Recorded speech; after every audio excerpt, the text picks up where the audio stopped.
নমস্কার বন্ধুরা, আমার বৃষ্টিপর্ণা চ্যানেলে আপনাদের স্বাগত। আজ চলে এসেছি সর্ষে পার্শ্বের একটা রেসিপি নিয়ে। পার্শে মাছের অনেক রেসিপি আছে, আর এই রকমভাবে সর্ষে পার্শে কিন্তু অসাধারণ লাগে খেতে। আমি করেছিলাম টাটকা পার্শে যে মাছ পাওয়া যায়, সেই টাটকা পার্শে মাছের এরকম সর্ষে। এত সুন্দর খেতে হয়েছিল, টাটকা মাছের স্বাদই আলাদা, আর সর্ষে দিয়ে করলে সে মাছের স্বাদ অসাধারণ লাগে। তো চলুন তাহলে রেসিপিটি দেখে নেওয়া যাক। আমি এখানে 4 পিস বড় বড় সাইজের পার্শে মাছ নিয়েছি। তো পার্শে মাছ ছাড়িয়েই দিয়েছে বাজার থেকে, কিন্তু এই পাখনাগুলো কিছু কিছু রয়ে গেছে। তো ভাবলাম তাড়াহুড়োতে যে মাছওয়ালা সেই পাখনাগুলো আর ছাড়ায়নি। তো আমি পাখনাগুলো বাড়িতে একটু কেটে ধুয়ে পরিষ্কার করে নিচ্ছি। আর নেব একটু পেঁয়াজ, টমেটো, একটু কাঁচা লঙ্কা আর একটু ধনেপাতা নেব। আর সর্ষে আমার বাড়িতে গুঁড়ো করেই রাখা থাকে ফ্রিজের মধ্যে। তো একটু গরম জলে নুন আর কাঁচা লঙ্কা দিয়ে সর্ষেটা আগে ভিজিয়ে রাখবো। তো মাছে প্রথমে নুন আর হলুদ মাখিয়ে রেখে দিলাম। আর এখানে দেখুন 2 চামচ সর্ষের পাউডার নিলাম। নিয়ে এটাকে আমি ঈষৎ উষ্ণ গরম জলে একটু নুন আর কাঁচা লঙ্কা দিয়ে ভিজিয়ে রাখবো। এতে কি হবে, সর্ষেটা এত তেতো লাগবে না। আর যেহেতু বাড়ির সর্ষে, এটা খুব স্বাদটাও ভালো আসবে, টেস্টটা খুব ভালো আসে। তো এটা নুন আর কাঁচা লঙ্কা দিয়ে ভিজিয়ে এক সাইডে রেখে দেব। আর একটু পেঁয়াজ, টমেটো, কাঁচা লঙ্কা, ধনেপাতা নিয়েছি। ব্যাস, এটা দিয়েই করবো এই সর্ষে পার্শে। খুব সাধারণ রান্না, কিন্তু অসাধারণ লাগে খেতে। তো এইভাবেই করেছিলাম এই রকম সর্ষে পার্শে। টাটকা মাছ যেভাবেই করুন না কেন, সে মাছের স্বাদ কিন্তু অসাধারণ লাগে। তো এটাও তাই, একদম টাটকা মাছ। তো এই যেভাবেই করি না কেন, অসাধারণ স্বাদ হয়েছিল। তো ফ্রাইং প্যানে আমি বেশ কিছুটা সর্ষের তেল দিলাম, দিয়ে মাছগুলোকে লাল লাল করে ভেজে তুলে নেব।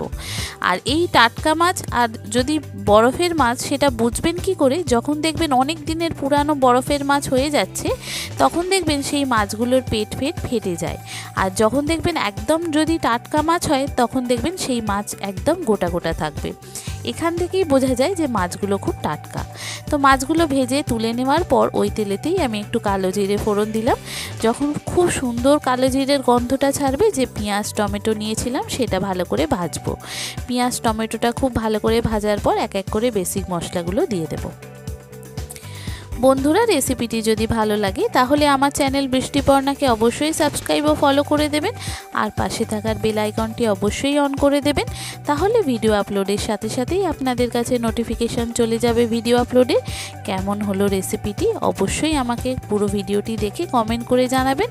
যদি ভালো লাগে একটা লাইক ও শেয়ার করে দেবেন। দেখুন এখানে পেঁয়াজ টমেটোটা খুব ভালো করে ভাজা হয়ে গেছে। আমি পরিমাণ মতো নুন, হলুদ, সামান্য জিরে গুঁড়ো, সামান্য ধনে গুঁড়ো আর সামান্য একটু লঙ্কার গুঁড়ো দিয়েছি। দিয়ে এটাকে ভালো করে কষিয়ে নেব। আর হ্যাঁ, একটু গোলমরিচের গুঁড়ো সামান্য দিলাম। দিয়ে এটাকে খুব ভালো করে কষিয়ে নেব। এটা যত ভালো করে কষানো হবে, প্রয়োজন পড়লে একটু জল দিয়ে কষাতে পারেন, তাহলে কিন্তু কষানোটা ভালো হয়। এটা কষানো ভালো করে হয়ে গেলে একটু ধনেপাতা দেব। এটা তারপরে যে সর্ষেটা গুলে রেখেছিলাম জলের মধ্যে, সেই সর্ষের বাটাটা দিয়ে দেব। দিয়ে এটাকে ভালো করে কষাবো। যখন দেখবেন এই সর্ষেটা মশলার সঙ্গে মাখানো হয়ে যাওয়ার পরও মশলা থেকে তেল ছেড়ে যাচ্ছে, তখন বুঝবেন মশলা কষানোটা রেডি। তখন আর কিন্তু এখান থেকে কোনো রকম কাঁচা গন্ধও ছাড়বে না, আর সর্ষের যে তেতো ভাবটা সেটাও কিন্তু ছাড়বে না। দেখুন আস্তে আস্তে কি হচ্ছে, মশলা থেকে তেল ছেড়ে যাচ্ছে। তার মানে এখানে মশলাটা কষানোটা আমার হয়ে গেছে। এবার এটা আমি এখানে পরিমাণ মতো জল দিয়ে দেব। খুব বেশি জল দেওয়ার দরকার নেই, মাছগুলো ডুবো মতো একটু জল দেব। দিয়ে তারপরে একটু ঝোলটা ফুটে উঠলে তারপর মাছগুলো দিয়ে দেবো। দেখুন তেলটা ভেসে উঠেছে, একদম মানে পরিমাণ মতো জল দিলাম যাতে মাছগুলো ডুবে যায়। এবার এই ঝোলটা ফুটে উঠলে তারপর মাছগুলো দেব। পার্শে মাছের প্রচুর রেসিপি আছে, আর পার্শে মাছের দারুণ সুন্দর স্বাদ হয়। তো এই রান্নাটি খুবই সাধারণ রান্না, কিন্তু এত সুন্দর স্বাদ হয়েছিল কি বলবো আপনাদের। আগে কখনো আমি সর্ষে পার্শে আপনাদের সঙ্গে শেয়ার করিনি, তাই ভাবলাম এই রেসিপিটা আপনাদের সঙ্গে শেয়ার করি। তো আপনারা তো প্রায় দিনই এরকম বাড়িতে খান, এরকমভাবে আমার মতো করে একবার ট্রাই করে দেখবেন, দেখবেন খুব ভালো লাগবে।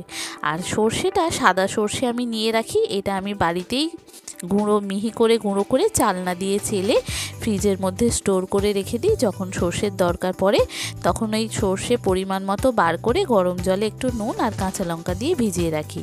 একদম বাড়ির সর্ষে, এতে কোনো ভেজাল নেই, আর এই জন্য এই রকম রান্নার স্বাদটা অনেক বেশি হয়। এবার দেখুন মাছগুলো এখানে দিয়ে দিলাম। মাছগুলোর গ্রেভিগুলো একটু ঘন হয়ে আসলে তারপরে উপর থেকে একটু ধনেপাতা আর কাঁচা সর্ষের তেল দেব। যে কোনো সর্ষের রান্নাতে একটু উপর থেকে কাঁচা সর্ষের তেল দিলে কিন্তু সে রান্নার স্বাদ অনেক গুণ ভালো হয়। তো আমাকে একটু এখানে লঙ্কার ঝালটা কম পড়েছে, সেজন্য একটু গুঁড়ো লঙ্কা দিলাম, আর নুনটা এখানে একটু চেক করে নেব নামাবার আগে। এটা একদম মাখো মাখো করব, যত মানে বাটনাটা যত মাছের গায়ে মাখো মাখো হবে তত কিন্তু খেতে সুন্দর হয়। তো আমি করেছিলাম এইভাবেই, আপনারা কীরমভাবে করেন পুরো ভিডিওটি দেখে কমেন্টে আমাকে জানাবেন। যদি ভালো লাগে রেসিপিটি অবশ্যই আমাকে সাবস্ক্রাইব ও ফলো করে আমার পাশে থাকবেন। তো আমি এখানে আরও দুটো কাঁচা লঙ্কা আর ধনেপাতা উপর থেকে একটু ছড়িয়ে দিলাম, দিয়ে তারপরে একটু কাঁচা সর্ষের তেল উপর থেকে ছড়িয়ে দেব। গ্রেভিটা আর একটু ঘন হয়ে আসুক। যে সমস্ত নতুন বন্ধুরা আমার ভিডিওটি দেখছেন অথচ আমার চ্যানেল বৃষ্টিপর্ণাকে সাবস্ক্রাইব ও ফলো করেননি, তাদেরকে অনুরোধ করব আমার চ্যানেল বৃষ্টিপর্ণাকে সাবস্ক্রাইব ও ফলো করে দেওয়ার জন্য। তাহলে ভিডিও আপলোডের সাথে সাথেই আপনাদের কাছে নোটিফিকেশান চলে যাবে ভিডিও আপলোডে।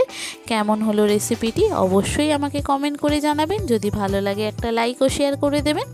দেখুন উপর থেকে সর্ষের তেল দিয়ে দেওয়ার পর এবার মাছগুলো একটা প্লেটে নামিয়ে নেওয়ার অপেক্ষায়। একদম সার্ভ করে দিলাম। কত সুন্দর দেখতে লাগছে দেখেছেন? আর একটা কাঁচা সর্ষের তেলের অসম্ভব সুন্দর গন্ধ ছাড়ছে এই মাছের মধ্য থেকে। দারুণ সুন্দর খেতে লাগে, গরম ভাতে এত সুন্দর খেতে লাগে। এইরকম সর্ষে দিয়ে পার্শে মাছ অসম্ভব সুন্দর খেতে লাগে। যারা সর্ষে খেতে ভালোবাসেন এইভাবে একবার ট্রাই করে দেখবেন, কথা দিচ্ছি খুব ভালো লাগবে।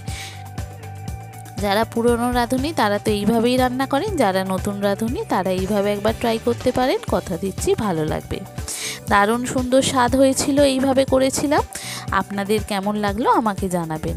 বাড়ির লোক তো প্রশংসায় পঞ্চমুখ পার্শে মাছটা এইরকমভাবে সর্ষে দিয়ে করতে। তো আপনাদের কেমন লাগলো অবশ্যই পুরো ভিডিওটি দেখে আমাকে কমেন্ট করে জানাবেন। যদি ভালো লাগে একটা লাইক শেয়ার করে দেবেন।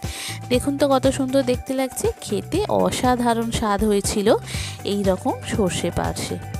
সবাই ভালো থাকবেন, সুস্থ থাকবেন, সাবধানে থাকবেন। আর ভিডিওটি কেমন লাগলো অবশ্যই কমেন্ট করে জানাবেন। আর নতুন ভিডিও পাওয়ার জন্য অবশ্যই আমার চ্যানেলটিকে সাবস্ক্রাইব, যদি ইউটিউব থেকে দেখেন সাবস্ক্রাইব করে দেবেন, আর যদি ফেসবুক ইনস্টাগ্রাম থেকে দেখেন তাহলে ফলো করে দেবেন। থ্যাংক ইউ বন্ধুরা, সবাই ভালো থাকবেন, সুস্থ থাকবেন। Thank you, tata.